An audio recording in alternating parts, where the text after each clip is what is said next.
Hey guys, it's Crazy M, and in this video I have some information about the Recon in Battlefield 4.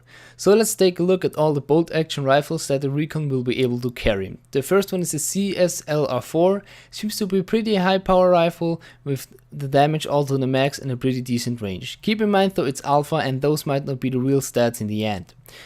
Following that is the M40A5, we had that in Battlefield 3, was the fastest sniper rifle there. I guess it's gonna be pretty solid in Battlefield 4 as well. Following that is the Scout Elite, and we have seen this at E3 plenty of times, and it seems to be one of the starter rifles. That's also in my opinion why it doesn't appear to be too powerful. Also, it has only got 5 rounds in the magazine, so I guess you're gonna pretty much switch it out as soon as you get your hands on something better. Next up is the SV98, and when I saw the stats here, although I don't know if those will be right, it hurt me a bit because it was one of my favorite rifles and it seems not to be too powerful, but it has quite a bit of mobility and range to it, so it might be still solid. Following that is the JNG90, and this was a pretty powerful rifle in Battlefield 3 and it seems to be pretty good in Battlefield 4 as well.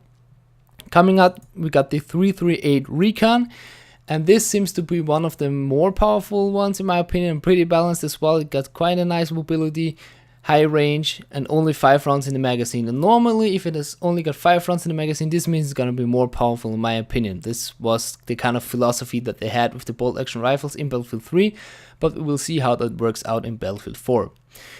Coming up, we got the M98B. This was the most damaging and strongest sniper rifle in Battlefield 3, and it appears to be pretty darn good in Battlefield 4 as well. A bit decent range, lots of damage. And what have changed is that it has now 10 bullets in the magazine, which makes a big difference in my opinion and will definitely step the game one notch up for the M98B.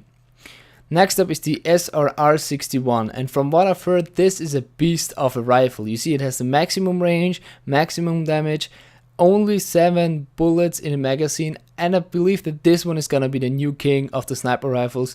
If you want to deal maximum damage, this is gonna be the rifle that you're gonna go for.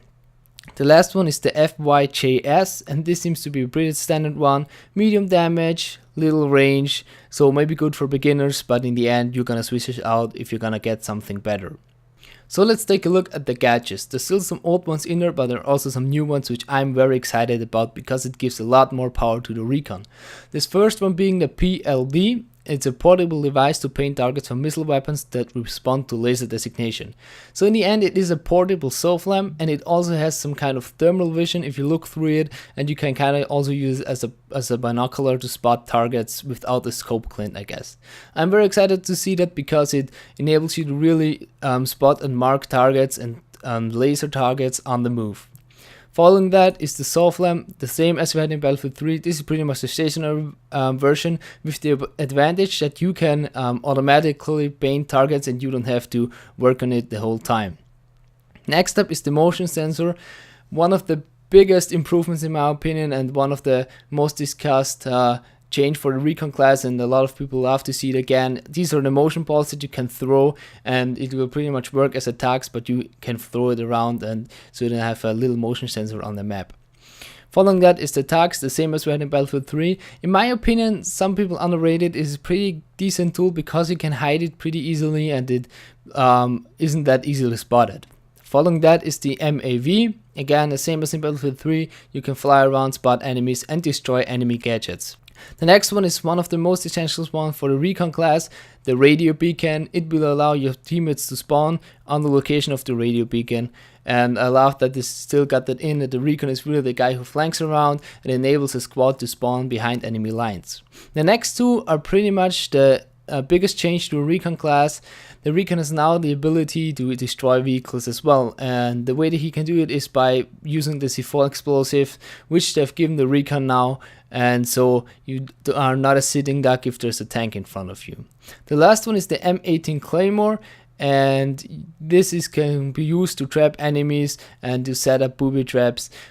I am personally not too much a favorite of a Claymore, but I still see that the Recon really can be the guy that can be annoying to get behind enemy lines and an enemy team really gotta watch out for Recon, because now he can kind of rig the whole place with C4 or M18 Claymores, and so he's a really high value target, and I believe that is a good thing because it gives a lot of power to Recon, and a lot of people gonna enjoy playing that class. So yeah, I've got a few more videos coming out about Battlefield 4, be sure to check those out that are already on my channel. If you enjoyed the video, be sure to leave a like, subscribe for more, have a nice day, and I'll see you next time.